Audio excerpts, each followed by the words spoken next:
जुग जुग जिय सुललनवा भवनवा के भाग जागल हो। ललन लाल हुई हैं कुलवा के दीपक मनवा में आस लागल हो। नमस्कार, स्वागत है आपका आपके अपने YouTube चैनल भोलेनाथ कृपा में। सभी महिलाओं को जीतिया व्रत की हार्दिक शुभकामनाएं। अश्विन मास के कृष्ण पक्ष की अष्टमी तिथि को जीवित पुत्रिका व्रत रखा जाता है। इस व्रत को जीवित पुत्रिका व्रत या जीतिया व्रत भी कहते हैं। इस दिन महिलाएं अपनी संतान की दीर्घायु, आरोग्य और सुखमय जीवन के लिए बिना आहार और निर्जल रहकर यह व्रत रखती हैं। ये पर्व 3 दिन तक मनाया जाता है। सप्तमी तिथि को नहाय खाए के बाद अष्टमी तिथि को महिलाएं बच्चों की समृद्धि के लिए निर्जला व्रत रखती हैं। इसके बाद नौमी तिथि को भगवान सूर्य को अर्घ्य देकर उनके मंत्रों का जाप करती हैं। फिर शुभ मुहूर्त में व्रत का पारण करती हैं। इस बार जीतिया व्रत 6 अक्टूबर को रखा जाएगा। आज इस वीडियो में मैं आपको सुनाने जा रही हूँ जीतिया व्रत कथा में पढ़ी जाने वाली कुछ प्रचलित कथाएं। कथाओं को अंत तक बड़े ही प्रसन्नचित और श्रद्धा पूर्वक अवश्य सुनिएगा। आइए गौरी पुत्र गणेश को का नाम लेकर भगवान जीमूत वाहन को स्मरण करके कथा शुरू करते हैं। जीतिया व्रत में कथा सुनने का अपने आप में बड़ा ही विशेष महत्व है। कथा के अनुसार गंधर्वों के एक राजकुमार थे जिनका नाम जीमूत वाहन था। जीमूत वाहन पिता की सेवा के लिए युवा काल में ही राजपाट छोड़कर वन में चले गए थे। एक दिन जंगल में उनकी मुलाकात एक नाग माता से हुई जो बड़ी दुखी थी। जीमूत वाहन के नाग माता से विलाप का कारण पूछा तो उन्होंने कहा कि नागों ने पक्षीराज गरुड़ को वचन दिया है कि प्रत्येक दिन वे एक नाग को उनके आहार के रूप में देंगे। इस समझौते के चलते वृद्धा के पुत्र शंखचूड़ को गरुड़ के सामने जाना था, जिससे वह बहुत परेशान थी। जीमूत वाहन ने नाग माता को वचन दिया कि वे उनके पुत्र को कुछ नहीं होने देंगे और उनकी रक्षा करके उन्हें वापस लौटा देंगे। जीमूत वाहन नाग खुद को नाग के पुत्र की जगह कपड़े में लिपटकर गरुड़ के सामने उस शिला पर जाकर लेट गए जहां से गरुड़ अपना आहार उठाता था। गरुड़ आया और शिला पर से अपने जीमूत वाहन को पंजे में दबाकर पहाड़ की तरफ ले गया। गरुड़ ने देखा कि हर बार की तरह इस बार नाग ना चिल्ला रहा है और ना ही रो रहा है। उसने कपड़ा हटाया तो जीमूत वाहन को पाया। जीमूत वाहन ने सारी कहानी गरुड़ को बताई, जिसके बाद गरुड़ ने उन्हें छोड़ दिया। इतना ही नहीं, नागों को ना खाने का भी वचन दिया। इस तरह से जीमूत वाहन ने जीमूत वाहन ने सारी कहानी गरुड़ को बताई, जिसके बाद गरुड़ ने उन्हें छोड़ दिया। इतना ही नहीं, नागों को ना खाने का भी वचन दिया। इस तरह से जीमूत वाहन ने नागों की रक्षा की। तभी से संतान की सुरक्षा और सुख के लिए जीतिया व्रत में जीमूत वाहन की पूजा शुभ फलदायी मानी गई है। आइए सुनते हैं महाभारत काल की में जीतिया व्रत की कथा। महाभारत युद्ध में अपने पिता गुरु द्रोणाचार्य की मृत्यु का बदला लेने के लिए अश्वत्थामा पांडवों के शिविर में घुस गए। शिविर के अंदर 5 लोग को सोया पाए। अश्वत्थामा ने उन्हें पांडव समझकर मार दिया, लेकिन ये पांडव नहीं थे, ये तो द्रौपदी के 5 संतानें थी। क्रोध में आकर अर्जुन ने अश्वत्थामा को बंदी बनाकर उसकी दिव्य मणि उसके माथे से निकाल ली। अश्वत्थामा ने फिर से बदला लेने के लिए अभिमन्यु की पत्नी उत्तरा के गर्भ में पल रहे बच्चे को मारने का प्रयास किया और उसने ब्रह्मास्त्र से उत्तरा के गर्भ को नष्ट कर दिया। तब भगवान श्री कृष्ण ने उत्तरा की अजन्मी संतान को फिर से जीवित कर दिया। गर्भ में मरने के बाद जीवित होने के कारण उस बच्चे को जीवित पुत्रिका के नाम से भी जाना जाता है। इस घटना के बाद से ही संतान की लंबी उम्र के लिए जीतिया व्रत रखा जाता है। तभी से जीतिया व्रत को जीवित पुत्रिका व्रत के नाम से जाना जाता है। अब मैं आपको चील और सियारिन की कथा सुनाने जा रही हूँ। मान्यता है कि इस दिन चील और सियारिन की व्रत कथा सुनने से संतान को लंबी आयु प्राप्त होती है। नर्मदा नदी के पास एक नगर था, कंचनबटी। उस नगर के राजा का नाम मलय केतु था। नर्मदा नदी के पश्चिम में बालूहटा नाम की मरुभूमि थी, जिसमें एक विशाल पाकड़ के पेड़ पर एक चील रहती थी। उसे पेड़ के नीचे एक सियारिन भी रहती थी। दोनों बहुत अच्छी सहेलियां थी। दोनों ने कुछ महिलाओं को देखकर जीतिया व्रत करने का संकल्प लिया और दोनों ने भगवान श्री जीमूत वाहन के पूजा और व्रत करने का प्रण ले लिया। लेकिन जिस दिन दोनों को व्रत रखना था, उसी दिन शहर के एक बड़े व्यापारी की मृत्यु हो गई।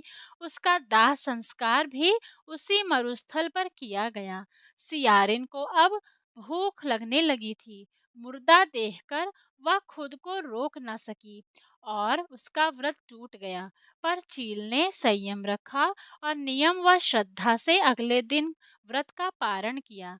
फिर अगले जन्म में दोनों सहेलियों ने ब्राह्मण परिवार में पुत्री के रूप में जन्म लिया। उनके पिता का नाम भास्कर था। चील बड़ी बहन बनी, जिसका नाम शीलवती रखा गया और शीलवती की शादी बुद्धसेन के साथ हुई। सियारन छोटी बहन के रूप में जन्मी और उसका नाम कपूरावती रखा गया। उसके शादी उस नगर के राजा मलाय केतु से हुई। अब कपूरावती कंचनबटी नगर की रानी बन गई।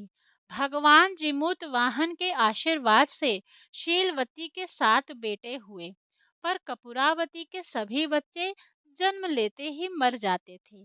कुछ समय बाद शीलवती के सातों पुत्र बड़े हो गए। वे सभी राजा के दरबार में काम करने लगे। कपूरावती के मन में उन्हें देखकर ईर्ष्या होती थी। उसने राजा से कहकर सभी बेटों के सर काट दिए। उन्हें 7 नए बर्तन मंगवाकर उसमें रख दिया और लाल कपड़े से ढककर शीलवती के पास भिजवा दिया। यह देख भगवान जीमूत वाहन ने मिट्टी से सातों भाइयों के सर बनाए और सभी के सिर को उसके धड़ से जोड़कर उन पर अमृत छिड़क दिया। इससे उनमें जान आ गई।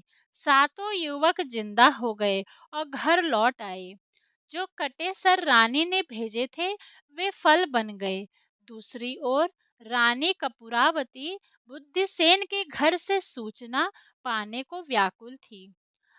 जब काफी देर सूचना नहीं आई, तो कपूरावती स्वयं बड़ी बहन के घर गई। वहां जा सबको जिंदा देखकर वह सन्न रह गई। जब उसे होश आया, तो बहन को उसने सारी बात बताई। अब उसे अपनी गलती पर पछतावा हो रहा था। भगवान जीमूत वाहन की कृपा से शीलवती को पूर्व जन्म की बातें याद आ गई। वह कपूरावती को लेकर उसी पाकड़ के पेड़ के पास गई और उसे सारी बातें बताईं। कपूरावती बेहोश हो गई और मर गई। जब राजा को इसकी खबर मिली, तो उन्होंने उसी जगह पर जाकर पाकड़ के पेड़ के नीचे कपूरावती का दाह संस्कार कर दिया। प्रत्येक वर्ष पितृपक्ष के मध्य में आने वाले इस व्रत में अपने पुत्रों की लंबी आयु के लिए माताएं अपने पूर्वजों और जीमूत वाहन को सरसों तेल और खल्ली चढ़ाती हैं। इस पर्व से जुड़ी कथा की चील और सियारिन की मिट्टी व गाय के गोबर से प्रतिमा बनाकर उनकी पूजा की जाती है और उन्हें चूड़ा दही चढ़ाया जाता है। उसके बाद पूरे विधि विधान से जीमूत वाहन की पूजा की जाती है और व्रत रखा जाता है। जितिया व्रत में पहले दिन महिलाएं सूर्योदय से पहले उठकर स्नान करती हैं। फिर व्रत का संकल्प लेना चाहिए और पूजा शुरू करनी चाहिए। इसके बाद फल ग्रहण करें और उसके बाद पूरे दिन कुछ न खाएं। दूसरे दिन सुबह स्नान के बाद महिलाएं पहले पूजा पाठ करें और फिर पूरा दिन निर्जला व्रत रखती हैं। इस व्रत का पारण छठ व्रत की तरह तीसरे दिन ही किया जाता है। पारण से पहले महिलाएं सूर्य को अर्घ देती हैं, जिसके बाद ही वह कुछ खाना खा सकती हैं। इस व्रत के तीसरे दिन झोर भात, मरुआ की रोटी और नोनी का साग खाया जाता है। अष्टमी के दिन प्रदोष काल में महिलाएं जीमूत वाहन की पूजा करती हैं और पूजा के बाद जीवित पुत्रिका व्रत की कथा सुनती हैं। आइए सुनते हैं सुखिया और दुखिया दो बहनों की कहानी। जीवित पुत्रिका व्रत से जुड़ी यह कहानी बहुत ही प्रचलित है। एक समय की बात है, दो बहनें थीं। एक का नाम सुखिया और दूसरी का नाम दुखिया था। दोनों के नाम की तरह ही दोनों का भाग्य भी था। सुखिया बहुत अमीर थी और दुखिया बहुत गरीब थी। वह सुखिया के घर में कामकाज किया करती थी। समय बीतता गया। दोनों बहन को दो दो पुत्र थे। यानी सुखिया को दो पुत्र थे और दुखिया को भी दो पुत्र थे। पर दुखिया बहुत गरीब थी। अब दुखिया ने सुखिया के घर खाना बनाकर अपने घर चावल की खुर्दी और साग की डंठल को लेकर ले आकर उसी चावल की खुर्दी और साग की डंठल से खाना बनाकर बच्चों को खिलाया और खुद भी खाया। इसके बाद दुखिया सोने के लिए चली गई। आधी रात में एक बूढ़ी औरत उसके घर का दरवाजा खटखटाती है। तो दुखिया ने पूछा, आप कौन हैं? तब उस बूढ़ी औरत ने बोला, बेटा हम हैं। दुखिया ने उठकर दरवाजा खोला और कहा, माँ आपको क्या चाहिए? आप इतनी रात यहाँ किस लिए आई हैं? तब बुढ़िया ने कहा, बेटा मुझे बहुत भूख लगी है, कुछ खाने को दे दो। दुखिया उस बूढ़ी औरत को घर के अंदर ले आई और कहने लगी, हम लोग बहुत गरीब हैं। आज मैंने खुर्दी का चावल और साग की डंठल बनाया है, क्या आप उसे खाएंगी? तो बुढ़िया ने कहा, हाँ क्यों ना खाऊंगी, मुझे बहुत भूख लगी है, मैं वही खा लूंगी। दुखिया अंदर जाकर खुर्दी का चावल और साग का डंठल लाकर उस बूढ़ी औरत को खाने को दे देती है। बूढ़ी औरत खाना खाने के बाद कहती कि मुझे अच्छे से कुछ दिखाई नहीं देता, ऐसे में इतनी रात के अंधेरे में अपने घर में कैसे जाऊं? तो दुखिया ने कहा, कोई बात नहीं माँ, आप यहीं पर सो जाओ, सुबह होने पर अपने घर को जाना। तब बूढ़ी औरत रात में दुखिया के घर में ही सो गई। बूढ़ी औरत थोड़ी देर के बाद उठकर बोली, बेटी मुझे दीर्घ शंका लगी है, कहाँ करूँ? इस पर दुखिया कहती है कि मेरे घर में शौचालय नहीं है, इसलिए आप उधर कोने में कर लो। तो बूढ़ी औरत बोली, भड़-भड़ करूँ या छर-छर करूँ? चूँकि दुखिया नींद में थी, तो उसने नींद में ही कहा, माँ भड़-भड़ कर दो, मैं सुबह साफ कर दूँगी। इसके थोड़े देर बाद बूढ़ी औरत कहती है, बेटी मैं अपने हाथ कहाँ साफ करूँ? इस पर दुखिया कहती है कि आप मेरे सर पर अपने हाथ को साफ कर लीजिए। सुबह होने पर दुखिया जब उठती है, तो उसे यह सब अपने सपने जैसा लगता है और सोचती है कि सोते समय उसे मुझे कोई सपना आया था। यह सोचकर वह नदी में नहाने के लिए चली जाती है और वह नदी में बाल धोकर नहाती है, तो उसके बालों से होता हुआ जो पानी बहता है वह सोने का पानी होता है। आसपास की सारी महिलाएं यह देखकर आश्चर्य हो जाती हैं और दुखिया से कहती हैं, क्या बात है, तुम्हारे बालों से तो सोने का पानी गिर रहा है। उन सभी की बातें सुनने पर उसे रात की सारी बात याद आ जाती है। वह घर दौड़कर अपने घर की ओर भागती है, यह सोचकर कि उसका घर बूढ़ी औरत की दीर्घ दीर्घ शंका से गंदा हुआ है, पहले उसको साफ करना होगा। लेकिन जब वह अपने घर जाती है तो देखती है कि घर के हर कोने में ढेर सारा सोना बिखरा है। यह सब देखकर दुखिया बहुत खुशी हो जाती है और सोचती है कि यह सब जीमूत वाहन भगवान की कृपा से हुआ है और मेरी बूढ़ी माँ का रूप में मेरे घर आए और मुझे इतना सारा आशीर्वाद दिया। अब दुखिया भी अमीर हो गई और सुखिया के घर जाकर काम करना उसने बंद कर दिया। दुखिया अपना व्रत पूरा करने के बाद अपने पुत्र से कहती है कि जाओ मौसी के घर से तराजू लेकर आओ, मुझे यह सोना नापना है। बच्चा खुशी खुशी मौसी के घर जाता है और तराजू मांगकर ले आता है। पर सुखिया को थोड़ा संदेह होता है तो वह तराजू के नीचे गोंद लगा देती है ताकि दुखिया जो भी चीज उसमें तौले वह उसमें चिपक जाए। दुखिया ने तराजू पर सोना नापा तो कुछ सोने का टुकड़ा उस गोंद में चिपक जाता है। और जब बच्चा तराजू लौटाने जाता है तो सुखिया तराजू को उलट पुलट कर देखती है तो उसे तराजू के पीछे गोंद की जगह सोना लगा हुआ था।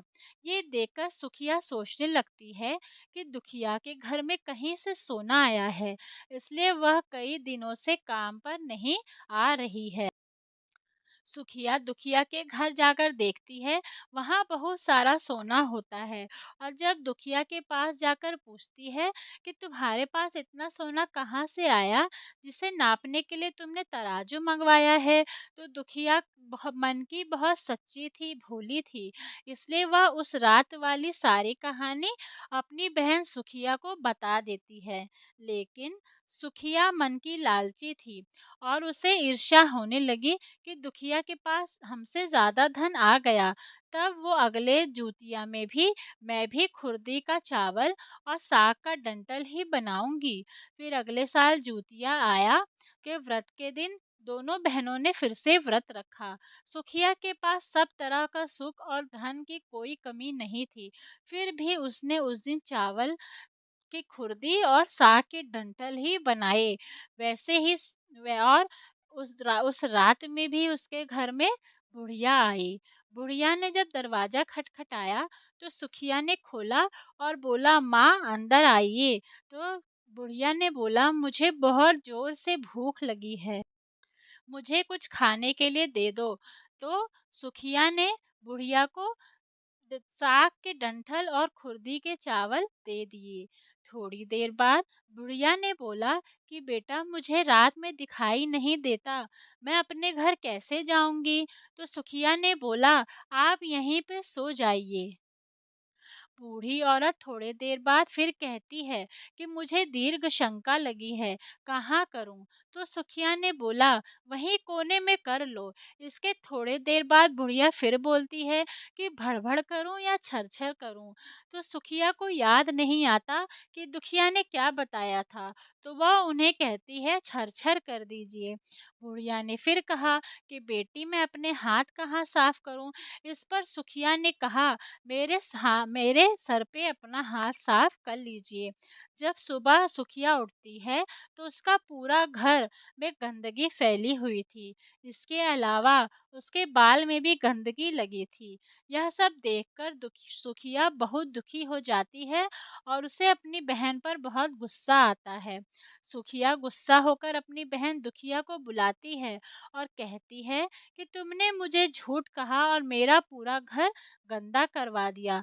इस पर दुखिया ने कहा, तुमने क्या कहा था, भड़बड़ या छरछर। तो सुखिया ने बताया कि उसने छरछर बोला था। ये सुनकर दुखिया बोली, तुमने यहीं पर गलती कर दिया, तुम्हारे पास तो सब कुछ था, किसी भी चीज की कमी नहीं थी, फिर भी तुमने भगवान जीमूत वाहन को चावल की खुर्दी और साग का डंठल खिलाया।